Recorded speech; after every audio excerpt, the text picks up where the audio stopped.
कल्पना कीजिए कि किसी के क्रोध से इतनी भयंकर अग्नि निकले कि एक देवता ही भस्म हो जाए। ऐसा ही हुआ जब भगवान शिव का तीसरा नेत्र खुला। यह नेत्र केवल विनाश का प्रतीक नहीं था, बल्कि यह सृष्टि, ज्ञान और शक्ति से भी जुड़ा था। आज हम इस रहस्यमयी कथा को विस्तार से जानेंगे। भगवान शिव को त्रिनेत्रधारी कहा जाता है, यानी जिनके तीन नेत्र हैं। उनके दो नेत्र सामान्य नेत्र हैं जो संसार को देखते हैं, लेकिन उनका तीसरा नेत्र आध्यात्मिक चेतना, क्रोध और परिवर्तन का प्रतीक माना जाता है। जब यह नेत्र खुलता है तो संसार में कोई न कोई महत्वपूर्ण घटना घटती है।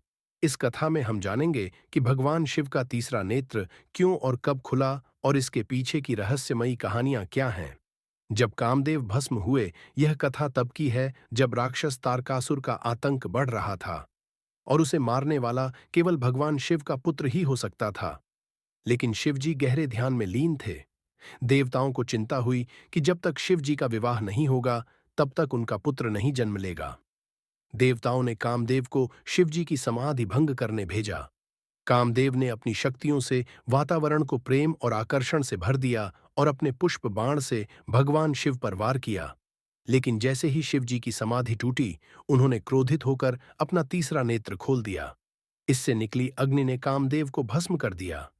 रति, जो कामदेव की पत्नी थीं, विलाप करने लगीं और शिवजी से अपने पति को वापस लाने की प्रार्थना की। तब शिवजी ने उन्हें वरदान दिया कि कामदेव बिना शरीर के भावना के रूप में जीवित रहेंगे। यही कारण है कि आज प्रेम दिखाई नहीं देता, लेकिन उसकी अनुभूति हर व्यक्ति को होती है।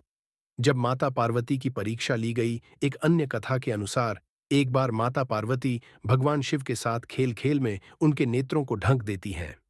जैसे ही वे ऐसा करती हैं, संपूर्ण ब्रह्मांड अंधकारमय हो जाता है, क्योंकि शिव जी के नेत्रों से ही प्रकाश का संचार होता है। इस स्थिति को सुधारने के लिए भगवान शिव ने अपने मस्तक पर तीसरा नेत्र प्रकट किया, जिससे दिव्य प्रकाश निकला और ब्रह्मांड फिर से प्रकाशित हो गया। इससे यह स्पष्ट होता है कि उनका तीसरा नेत्र केवल विनाश नहीं, बल्कि पुनर्सृजन और ज्ञान का भी प्रतीक है। भगवान शिव का तीसरा नेत्र सिर्फ क्रोध और विनाश का प्रतीक नहीं है, बल्कि यह आत्मज्ञान और विवेक का भी प्रतीक है। यह नेत्र तब खुलता है जब संसार में कोई महत्वपूर्ण बदलाव की आवश्यकता होती है। कामदेव की कथा हमें सिखाती है कि मोह और वासना पर नियंत्रण रखना आवश्यक है, जबकि माता पार्वती की कथा हमें बताती है कि शिव जी का तीसरा नेत्र ज्ञान और प्रकाश का स्रोत भी है। इस कथा से हमें यह सीख मिलती है कि जीवन में जब कठिन परिस्थितियां आए, तो हमें अपने भीतर के तीसरे नेत्र यानी विवेक और आत्मज्ञान को जागृत करना चाहिए। यही हमें सही और गलत का निर्णय लेने में सहायता करता है। भगवान शिव का तीसरा नेत्र हमें यह भी सिखाता है कि जब भी संसार में अज्ञान, अधर्म और मोह का अंधकार बढ़ता है, तब तब सत्य और ज्ञान की ज्वाला उसे जलाकर नष्ट कर देती है। अगर आपको यह कथा पसंद आई हो, तो इसे जरूर साझा करें और अपने विचार हमें कमेंट में बताएं।